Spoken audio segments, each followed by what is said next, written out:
Hey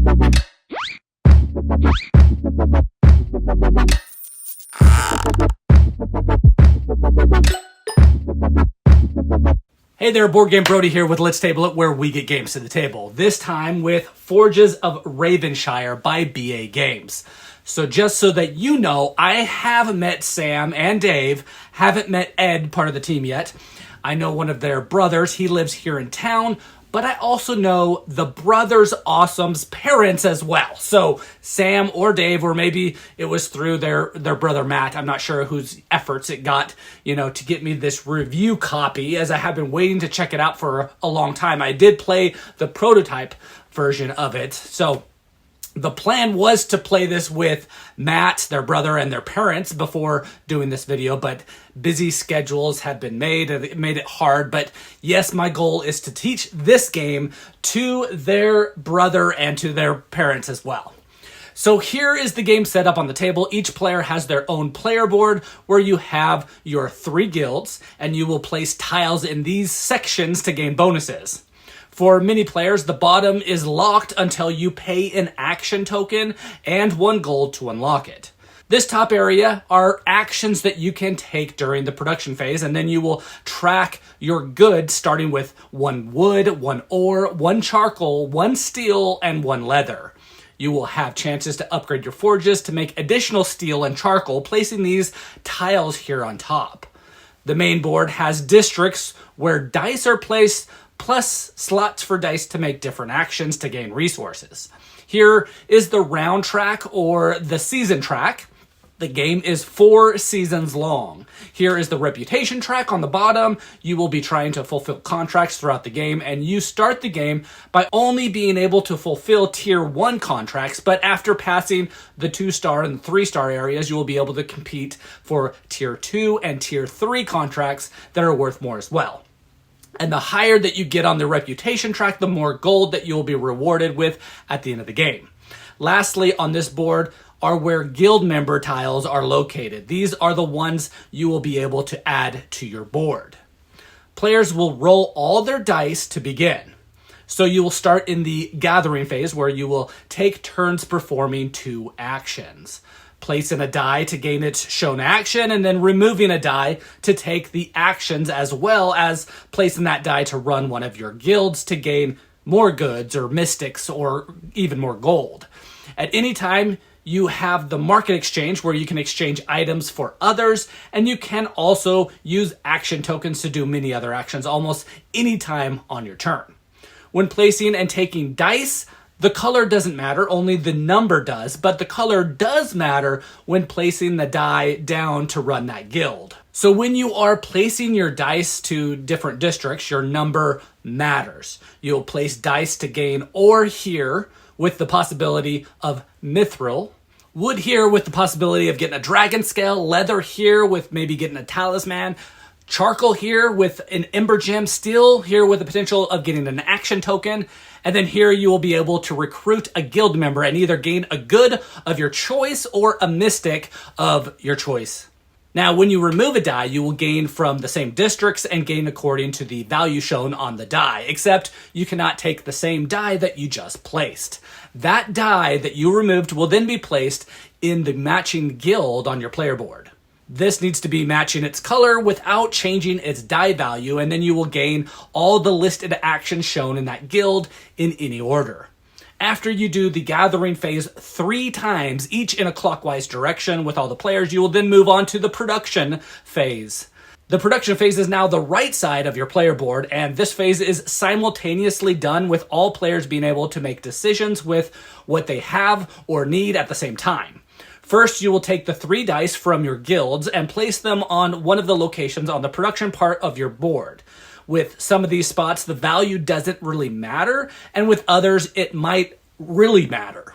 This spot lets you run one of your guild halls. Color doesn't matter. This one lets you hire help to gain 2 action tokens.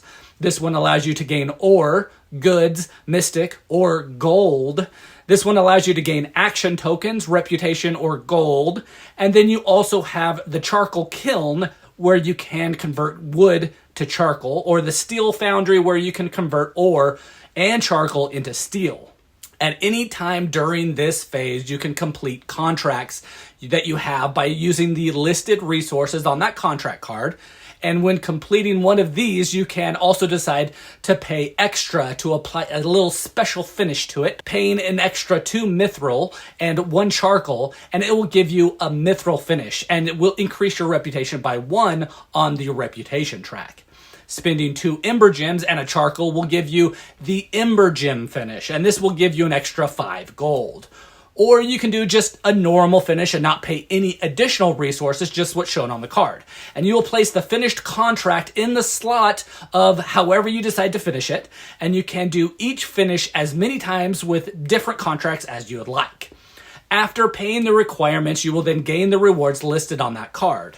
Gold will be the main thing to gain here, as it is essentially points in this game. The player with the most gold at the end of the 4 rounds wins the game. Then the last phase is the end of season phase. Here you will check for completed titles.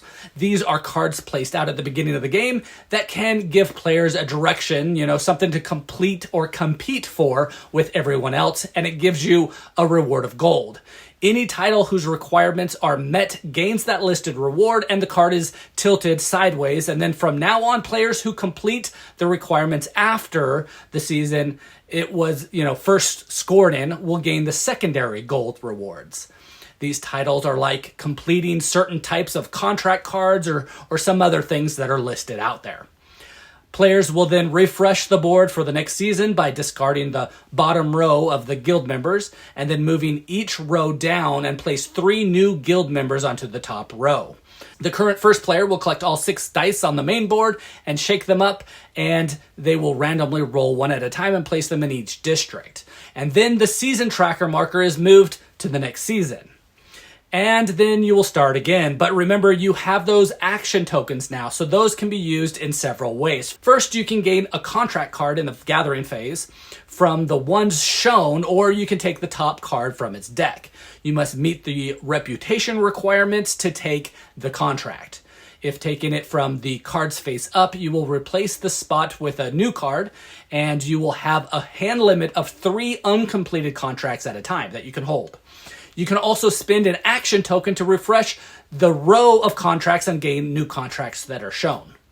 You can use the action token to recruit a guild member in the gathering phase, paying its cost and filling the empty space as normal. You can use the action tokens to build an upgrade, paying its cost of action tokens and gold, and place it on the new and improved tile for a better exchange rate. This includes, the foundry, the kiln, but also the normal market exchange can be upgraded as well. And this is where you can expand your guild workshop, paying the costs and removing the tile. After 4 seasons, you will gather the gold from the reputation track and then use the market exchange for mystics and then exchange those into gold. 1 action token can be exchanged for 1 gold. Then you will add all the gold that you have with the gold that you have gained throughout the game, and that is the final score. The player with the most gold wins the game. And, well, that's how you play Forges of Ravenshire. The mechanic that shines above the rest in this game for me is the dice placement. It's easy to understand, but you look at your possible values and will need to then decide which areas you might want to place them on, and also what is available at that time to then pick up a different one up. Each turn, this changes. So it's a nice little puzzle that you can play through, and it's different every time. Sometimes high values are better for certain resources, while other resources might reward you more for the low values. So you will need to, decide what works well for what you want, knowing that others will also have access to the die that you place down, giving them the same great return that you just took. All of these resources will then be set up, and you will need to do, the production phase, but also your choice will trigger a certain guild to, gain even more stuff. So your choices of placing and removing dice is hugely important in this game. And yes, hugely important. That's what I said. So you need to strike while the die is hot. Next, The game ramps up as players try to complete contracts, but also to gain the titles.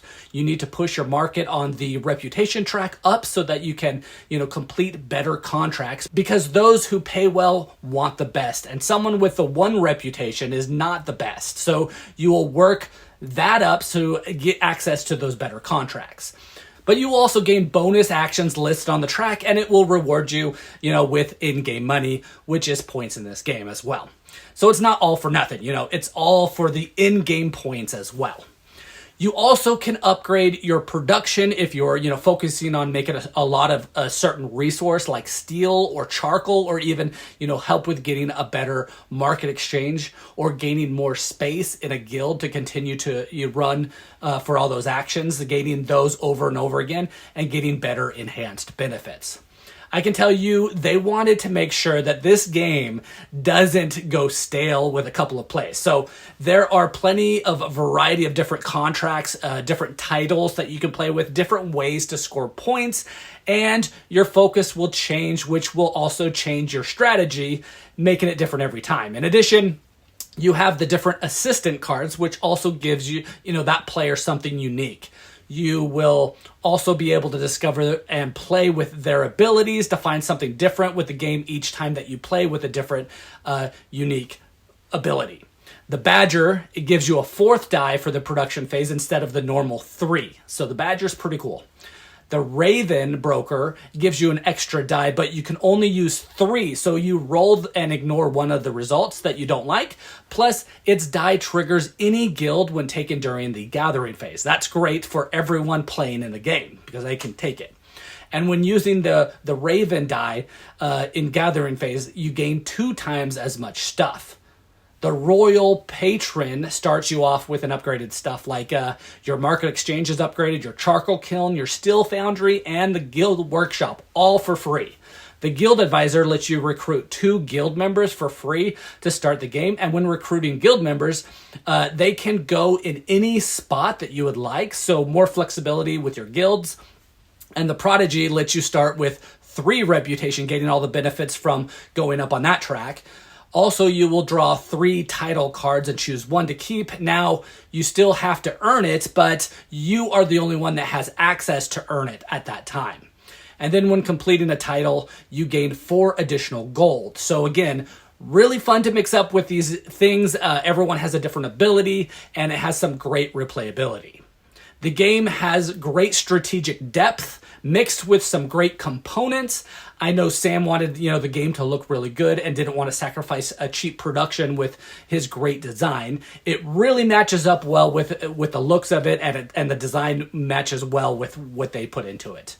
So the game requires a lot of planning as you want to gain the most resources, but also use them for something good. You compete for cards, which others, can take before you, so you can keep your eyes on what other players are doing. But I liked it because it wasn't, all the time trying to figure out what everyone else was doing. You're mostly focused on your own stuff, and just a couple times, you did something that someone else, didn't want you to do, and it kind of messed up a little bit, but not all too much.